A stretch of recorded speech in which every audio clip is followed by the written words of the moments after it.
अक्षय तृतीया के दिन संस्कृत भारती के इस कार्यालय का उद्घाटन प्रणव इस नाम से हो रहा है। ये एक शुभ योग है, हम सबके आनंद का विषय है, उत्साह का भी विषय है। ऐसा कहते हैं कि अक्षय तृतीया के दिन जो कार्य प्रारंभ होते हैं वो अक्षय रहते हैं। तो आज के मुहूर्त का ये गुण है। और संस्कृत वाणी के बारे में भी ये कहा है कि यूरान्न विभूषयन्ति पुरुषम हारान चंद्रोज्वला न स्नानम न विलेपनम न कुसुमम न अलंकृता मूर्धनई वाण्यैका समलंकरोति पुरुषम या संस्कृता धार्यते क्षीयन्ते खलु भूषणानि सततम वाग्भूषणम भूषणम। तो मनुष्य का कभी भी क्षय न होने वाला भूषण संस्कृत वाणी है। और कार्यालय का नाम प्रणव है। तो हम जानते हैं कि सृष्टि का आरंभ जिस नाद से है उसी नाद में हम सब लोग जी रहे हैं। विज्ञान कहता है कि सृष्टि के आरंभ में नाद से सृष्टि उत्पन्न हो गई और नाद चल रहा है, उसकी लहरें चल रही है, उसका प्रसरण होगा, आकुंचन होगा, ब्रह्मा जी का एक दिन पूरा होगा, सृष्टि का एक कल्प पूरा होगा। तो ये जो कार्य है संस्कृत भारती का, उसका कार्यालय प्रणव नाम से अक्षय तृतीया के दिन उद्घाटित होना, ये अपने आप में हमको एक संदेश दे रहा है कि ये कार्य है वो एक सत्य संकल्प है। और सत्य संकल्प होने के नाते ये बढ़ते बढ़ते बढ़ते अपनी पूर्णता की ओर ही जाएगा, इसका कभी क्षय नहीं है। और इसलिए हमारे उत्साह को ये कार्यक्रम द्विगुणित करता है। इस उत्साह में थोड़ा विचार भी करना चाहिए। उत्साह ये अच्छी बात है, लेकिन धृति और उत्साह का समन्वय चाहिए।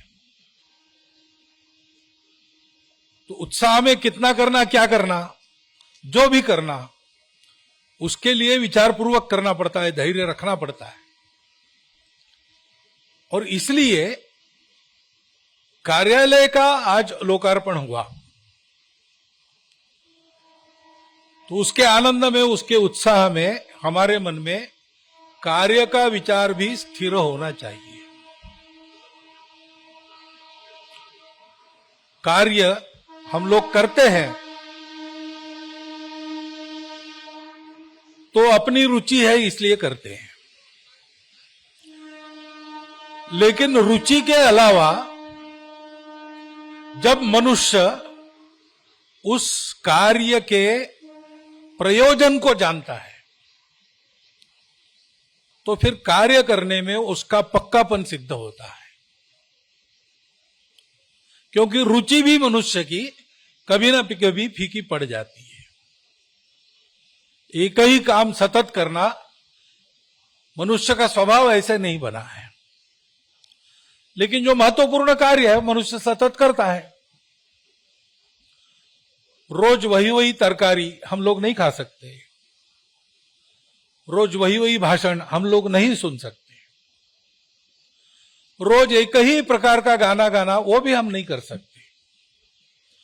कोई कहता है क्यों नहीं करते, तो रोज रोज क्या है, शाखा में हमारे स्वयंसेवक आते हैं, अनियमित हो जाते हैं। कई बार पूछते तो कहते रोज रोज वही वही है, तो बदलाव तो कुछ है नहीं, अब हमको सब मालूम है, क्यों आना। अब ये तर्क बड़ा हमको ठीक लगता है कि मनुष्य का स्वभाव नहीं है। परंतु कोई किसी मनुष्य को पूछे कि जन्म से अब तक एक काम कर रहे हो, बड़ा उबाऊ काम है, सांस खींचना और सांस छोड़ना, नित्य कर रहे हो, इतना नित्य हो गया कि सहज हो रहा है, तो छोड़ दो ना, कितने दिन करोगे? उसकी उबाट नहीं होती, क्योंकि सांस बंद होने से क्या होता है यह हर आदमी जानता है। ऐसा कहते हैं कि एक महात्मा के पास और एक आदमी हट पकड़ के बैठा, मुझे भगवान दिखाइए, भगवान दिखाइए, कब दिखेगा बताइए। तो सामने गंगा थी, उसको गंगा में ले गए और मुंडी पकड़ के उसका सर पानी के अंदर दबा दिया और 2 मिनट ऐसे रखा। वो तड़पने लगा, हाथ पैर झाड़ने लगा, छोड़ा नहीं। 2 मिनट के बाद छोड़ा, फिर पूछा कि कैसे लगा? ऐसे लगा कि मर जाऊंगा। तो जब तुमको बिना भगवान के ऐसे लगेगा कि मर जाऊंगा, तब भगवान मिलेगा। सारांश है कि कार्य तो नित्य है, कार्य की अवस्थाएं बदलती रहती है। कभी साधनहीन अवस्था में कार्य शुरू होता है, कार्यकर्ताओं के उद्यम के कारण कार्य को साधन प्राप्त होते हैं, धन प्राप्त होता है, कीर्ति प्राप्त होती है। परंतु ये धन, कीर्ति, साधन ये कार्य के असली कारक नहीं है, सत्य कारक नहीं है। कार्य के प्रति कार्यकर्ता की निष्ठा बनती है। वो निष्ठा किस चीज पर बनती है कि वह जो कार्य है उसका प्रयोजन उसको ठीक से समझ में आता है और उस प्रयोजन को वो अपना प्रयोजन इस नाते स्वीकार करता है। संस्कृत के कार्य का भी ऐसा है। संस्कृत एक भाषा है, लेकिन केवल भाषा नहीं है। भारतवर्ष में संस्कृत भारत का प्राण है, क्योंकि सबसे प्राचीन आज भी अस्तित्व में रहने वाली जो परंपरा है विचारों की, जीवन की, संस्कृति की, वो भारत है। और उसका सारा ज्ञान निधि अगर समझना है, जानना है, और समझना ही पड़ेगा और जानना ही पड़ेगा, क्योंकि उसको आगे चलाते रखना है। भारत नाम का जो अस्तित्व है वो केवल भूगोल नहीं है, वो केवल एक पॉलिटिको इकोनॉमिक इकाई नहीं है। भारत एक परंपरा है जिसके आधार पर जीवन चलते रहता है। संपूर्ण सृष्टि के उसके जड़ चेतन घटकों सहित जीवन की धारणा करने वाली परंपरा ये भारत की परंपरा है। उसकी आवश्यकता दुनिया में निरंतर रहती है और उसकी पूर्ति करना भारतीय कहलाने वालों का काम है। अभी भी उनको भारतीय इस नाते संबोधन किया जाता है, भारतीय इस नाते उनका जीवन चल रहा है। इसका कारण है कि उनको ये कर्तव्य पूरा करना है, और इस कर्तव्य को पूरा करना है तो भारत को जानना पड़ेगा, भारत को मानना पड़ेगा, स्वयं को भारत बनाना पड़ेगा। और ये सारा अगर होना है तो भारत को समझने के लिए संस्कृत को समझना अनिवार्य है। भारत में अनेक भाषाएं हैं, भारत की हर भाषा अपनी राष्ट्रीय भाषा है, लेकिन अलग अलग राष्ट्रीय भाषाओं को जोड़ने वाली कड़ी कौन सी है? वो संस्कृत है। संस्कृत जो जानता है उसको भारतवर्ष में कहीं भी रखो, वहां की भाषा सीखने में उसको देर नहीं लगेगी। ये उस भाषा का अपना गुण है। और भी संस्कृत के गुण हैं। संस्कृत जानने वालों को उच्चारण की सुविधा बहुत जल्दी बनती है। संस्कृत में व्यासंग रखने वालों को, अभ्यास रखने वालों, व्यासंग तो बड़ा शब्द हो गया, लेकिन संस्कृत में अभ्यास रखने वालों के बुद्धि का विकास एक विशिष्ट प्रकार से अधिक अच्छा होता है। ये सारे सिद्ध बातें हैं, वैज्ञानिक दृष्टि से भी सिद्ध हुई बातें हैं। और इस परंपरा में जो ज्ञान है वो धर्म का ज्ञान होने के कारण समस्त सृष्टि के जीवन की धारणा करना, उसका बिगड़ा हुआ संतुलन वापस लाना, इसकी क्षमता उसमें है। ये सारा प्राप्त होना है तो संस्कृत की अनिवार्यता है।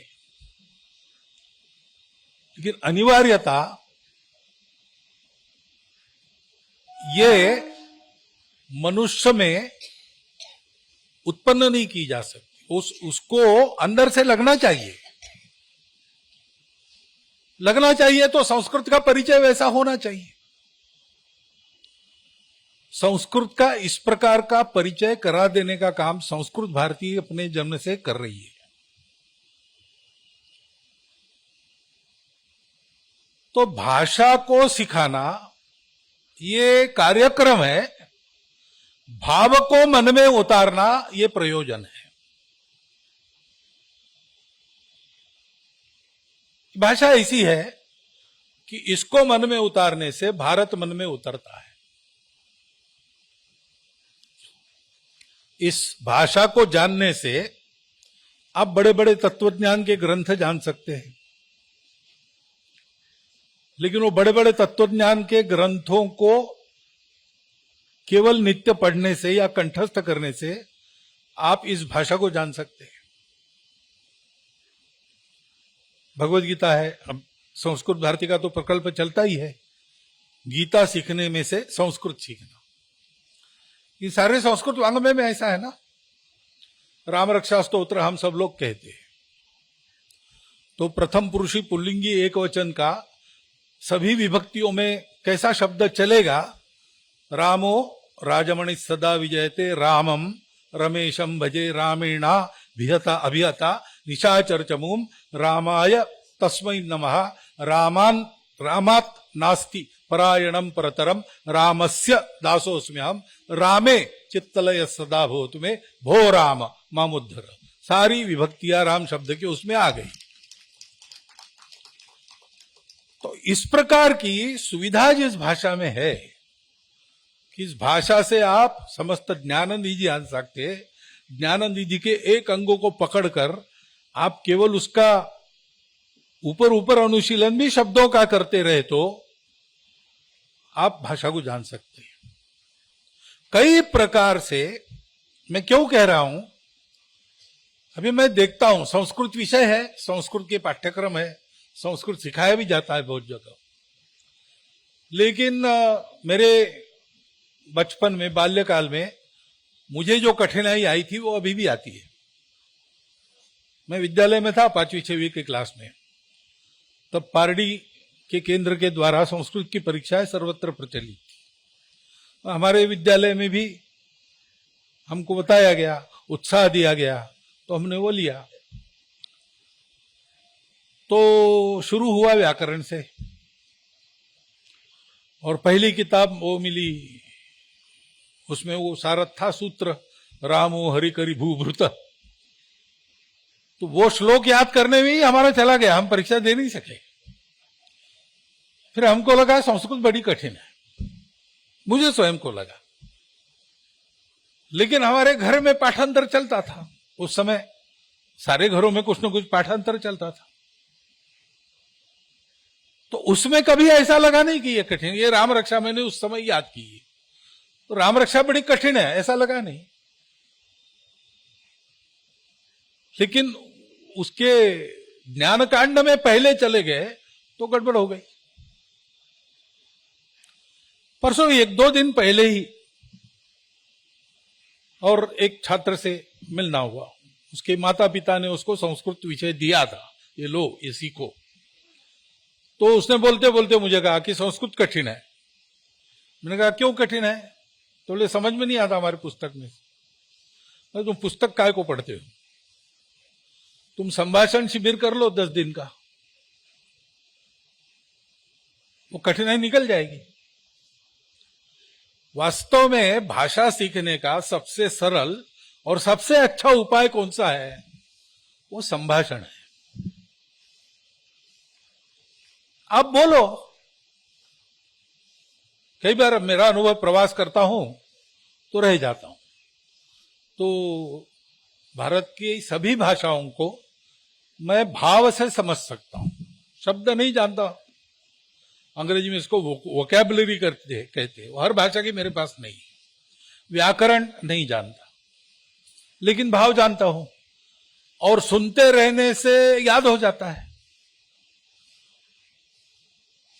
तो अपना भोजन पानी का काम ठीक से चले, इतना तो हर भाषा में बोल लेता हूं। कारण क्या है? मैंने कोई पुस्तक नहीं पढ़ी उस भाषा की, लेकिन बोलने वालों में रहा और बने तक वही भाषा सुनता रहा, बने तक उसी में बोलने का प्रयास किया। भाषा सीखने का सबसे सही उपाय वो है। और इसलिए संस्कृत संभाषण से ये जो संस्कृत भारती का काम शुरू हुआ, उसने इतने अल्पावधि में संस्कृत के बारे में रुचि जागृत की है देश में। ये तो मैं कह सकता हूं, क्योंकि अब अखिल भारत का प्रवास मैं लगभग 15 वर्षों में कर रहा हूं, 15 वर्षों से कर रहा हूं। तो 15 वर्ष पहले संस्कृत के बारे में समाज में जो दिखता था, उससे आज बहुत सुधार है। और उसका एक कारण परिस्थिति है। परिस्थिति लोगों को अंतर्मुख कर रही है, संस्कृत की ओर मोड़ रही है। लेकिन वो मुड़ रहे हैं तो संस्कृत सीखना समझना, इसके लिए उनको रास्ते भी उपलब्ध करा देने वाली संस्कृत भारती कार्यरत है। ये दूसरा कारण है। तो अपना कार्यालय आज बन गया, कार्यकर्ताओं ने अब तक काम किया, उस परिश्रम में से ये कार्यालय खड़ा हो गया। ये आनंद का विषय है, उत्साह का विषय है। लेकिन हमको ये समझना चाहिए कि कार्यालय वगैरह वगैरह ये सारी बातें ये कार्य के कारण नहीं होते। कार्यालय वगैरह वगैरह सारी बातों का कारण कार्य होता है। और कार्यालय वगैरह की निर्मित भी कार्य बढ़े इसलिए होती है, क्योंकि एक आनंद उत्साह जब आता है तब एक समाधान भी मन में आता है, और कार्य को पूर्ण अवस्था तक ले जाने में बाधा यह समाधान बनता है। इसलिए सबको ये विचार करना चाहिए कि अभी कार्यालय अपना बन गया, बहुत आनंद की बात है। एक तरह से हमको एक संकेत मिल गया कि हम ठीक बढ़ रहे हैं। क्योंकि हम ठीक बढ़ रहे हैं इसलिए हमको सहायता मिल रही, हमारे साधन खड़े हो रहे। परंतु ऐसे ही बढ़ना है तो तरह तरह के उपक्रम भी हमारे चल रहे हैं। अब संस्कृत भारती ने बहुत सारी बातें शुरू की है और सब आवश्यक है। परंतु मुझे लगता है कि सारा बढ़ाते समय नित्य निरंतर संभाषण शिविरों की संख्या, उसमें आने वाले लोगों की संख्या, सब आयु वर्ग के लोग, ये सब बढ़ता रहे, इसकी चिंता हमको करनी चाहिए। क्योंकि संस्कृत भाषा को उसका भारतीय समाज में जो स्थान था वो फिर से अगर प्राप्त होना है तो ये संस्कृत सबने समझना चाहिए। बहुत सारी बातें हैं संस्कृत में ऐसी कि बहुत ही आनंददायक है, वो मन को भी रंजन करती है, ज्ञान को भी बढ़ाती है। ये कितने ऐसे अनुलोम काव्य है, विलोम अनुलोम, तो एक तरफ से आप 30 श्लोकों का काव्य है, एक तरफ से गाएंगे यानी शुरू से आखिर तक तो रामायण है, वो उल्टा गाएंगे आखिर से शुरू तक तो महाभारत है।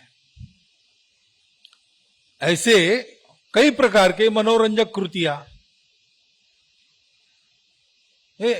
सामान्य व्यक्ति आकर्षित होकर भाषा को सीखे, इस गुण की संस्कृत में बिल्कुल कमी नहीं है, लेकिन उसको समाज तक ले जाने वालों की कमी है। और ऐसी बातें और नित्य का संभाषण ये लेकर जाना, ये काम बहुत अच्छी तरह बढ़ना चाहिए, उससे सारी बात बनेगी।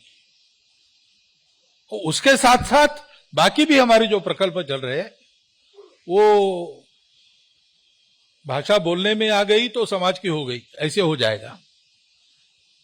लेकिन उस भाषा को विश्व में स्थापित करना है तो बहुत सारी बातें और करनी पड़ेगी। उस दृष्टि भी संस्कृत भारती और बहुत सारी बातें कर रही है, ग्रंथों का भाषांतर कर रही है, सिखाने की शास्त्रीय व्यवस्था कर रही है, अनेक बातें ऐसी कर रही है। वो भी सारी होनी आवश्यक है, परंतु वो होने के लिए पूर्ण अनुकूलता समाज में ये संभाषण चले, इसके लिए होनी चाहिए। उसके लिए अभ्यास आवश्यक रहता है। मैंने कोविद पत्राचार द्वारा उत्तीर्ण किया है, लेकिन मैं अभी यह साहस नहीं कर सकता कि मैं संस्कृत में भाषण करूं। 2-4 वाक्य जोड़ लेता हूं, चाहे तो संबोधन मैं कर सकता था, लेकिन नाटक करना मुझे पसंद नहीं है। क्षमता हो जाए मैं बोलूंगा, परंतु क्यों नहीं, कोविड परीक्षा देने के बाद भी नित्य संभाषण का अभ्यास चाहिए। वो अभ्यास चले, ये कैसे हो और व्यापक हो, सब जगह हो। संस्कृत भाषा का अपना सामर्थ्य है। थोड़ा सा एक थोड़ी प्रस्तावना अगर व्यक्ति को प्राप्त हो गई संस्कृत के बारे में, तो अपने आप वो और अंदर जाएगा।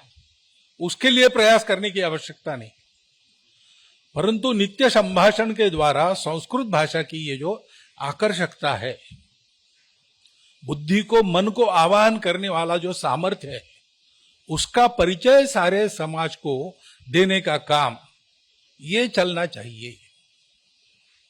कार्यालय का उपयोग उसके लिए होगा। यहां आने वाला प्रत्येक व्यक्ति, जैसे मैंने कहा कि भाषा बोलने वालों में रहने से भाषा आती है, वैसे संस्कृत भारती के कार्यालय में रोज 1 घंटा 2 घंटा जाने वालों का संस्कृत संभाषण का सामर्थ्य बनना चाहिए। ऐसा वातावरण इस कार्यालय में होना चाहिए, उससे होगा। तो कार्यालय में कार्य का परिचय कराने वाला वातावरण रखना, कार्यालय ऐसा हो कि वहां से सब लोग जुड़े। संस्कृत भाषा जोड़ने वाली है, वो भाषा जननी है, वैसे वो संधि भाषा भी है। सारे भारत की भाषाओं को जोड़ने वाली कड़ी संस्कृत है। हर भाषा में 30 या 40% कम से कम शब्द संस्कृत या तद्भव शब्द है। और इसलिए भारत की कोई भाषा बोलने वाला अगर धीरे धीरे बोले, कम गति में बोले और हम ध्यान से सुने, तो भाव अपने आप समझ में आता है, क्योंकि उसमें 30% शब्द हमारे परिचित है। और क्यों परिचित है? क्योंकि वो संस्कृत अथवा तद्भव शब्द है। उच्चारण में थोड़ा फर्क पड़ता है, उतना समझ में आता है सुनने से। और इसलिए इस भाषा का प्रचार प्रसार ठीक से होना, उसके लिए योग्य साधन ये कार्यालय बनाना है। कार्यालय का भवन तो बन गया, लेकिन कार्यालय का वातावरण बनाना है। भवन तो बन ही जाते, लेकिन भवन में वातावरण ये मनुष्यों को बनाना पड़ता है, कार्यकर्ताओं को बनाना पड़ता है। तो हमारे यहां लोग खींचे चले आए, और जो आए वो आते रहे, और आते आते संस्कृत सीख जाए। ऐसा अपना कार्यालय बनाए रखने का दायित्व आज के आनंद में, आज के उत्साह में हम सब कार्यकर्ताओं ने ध्यान में रखना चाहिए। यहां बैठने वाले लोगों के निजी व्यवहार से लेकर तो यहां नित्य संस्कृत की बातचीत चलने तक, यहां से संस्कृत भारती के सारे कार्यक्रमों का सुव्यवस्थित और उत्कृष्ट संचालन होने तक सारी बातों की चिंता करने का दायित्व ये साधन बनने से हमने अपने सर पर ले लिया है, ये ध्यान में रखना पड़ेगा और इस कार्यालय का व्यवहार करना पड़ेगा। कार्यकर्ताओं ने परिश्रम किया और शून्य से शुरू करके यहां तक कार्य को लाया, इसलिए उनका आज का उत्साह, उनका आज का आनंद, ये बिल्कुल ठीक है, उसके वो अधिकारी है और अभिनंदन के पात्र है। परंतु अभिनंदन और उत्साह और आनंद की घड़ी में भूल नहीं जाना, याद रखना कि एक कार्यालय अपना बन गया तो अपना कार्य और ऐसा बनना चाहिए कि ऐसे कार्यालय जिसमें से कार्य चलता है वो सब जगह खड़े हो, इतना कार्य प्रगति पर जाए कि संस्कृत भाषा में बोलचाल भारत का हर व्यक्ति कर सके। अपने 10% कहा वो तो ठीक है, लेकिन 10% से वातावरण ऐसा बनना चाहिए कि 10% के 100% हो जाने चाहिए। संस्कृत भाषा किसी भाषा को मिटाकर अपने को स्थापन नहीं करती, ये उसका गुण है। संस्कृत भाषा भारत में चल रही है, कभी प्रवाह क्षीण था, कभी प्रवाह प्रबल था। संस्कृत भाषा आज भी चलती है। संस्कृत में बोलने वाले कुटुंब है, गांव भी है, परंतु संस्कृत भाषा चल रही है, इसलिए बाकी भारतीय भाषाओं का विकास नहीं हुआ, ऐसा कभी हुआ नहीं और ऐसा कभी होगा नहीं। जैसे अंग्रेजी का प्रचलन बढ़ने से हमारे घर के बच्चे मातृभाषा में गिनती करना भूल गए। और शाखा में खेल खेलते समय हिंदी घरों के लड़के आ रहे हैं, हम 1 2 3 4 कहते हो, समझ में नहीं आता, 1 2 3 4 कहना पड़ता है। क्यों? अंग्रेजी का प्रचलन बढ़ा। ऐसा नहीं होगा। संस्कृत का प्रचलन बढ़ा तो भारत की बाकी सभी भाषाएं समृद्ध होगी और विशिष्ट होगी, क्योंकि भावधारा एक ही है, भाषा भाववाहिनी है। संस्कृत केवल भाषा नहीं लेकर आता है, संस्कृत संस्कार लेकर आता है, भावना लेकर आता है। उसी भावना से सारी भारत की भाषाएं चलती है और इसलिए संस्कृत की भावधारा प्रबल होना सारे भारत के भाषाओं की भावधारा को प्रबल करने वाला कार्य है। अपना ये शुद्ध सात्विक कार्य है, सबको जोड़ने वाला कार्य है। सृष्टि की धारणा करने वाला धर्म मन में जागृत करने वाला काम है। उस धर्म का आचरण करने के लिए आवश्यक संस्कार संस्कृति देने वाला कार्य है। इस प्रयोजन को ठीक समझना है और इस प्रयोजन के अनुसार अपने जीवन को कार्य के अनुकूल बनाते हुए हमको कार्य करना है।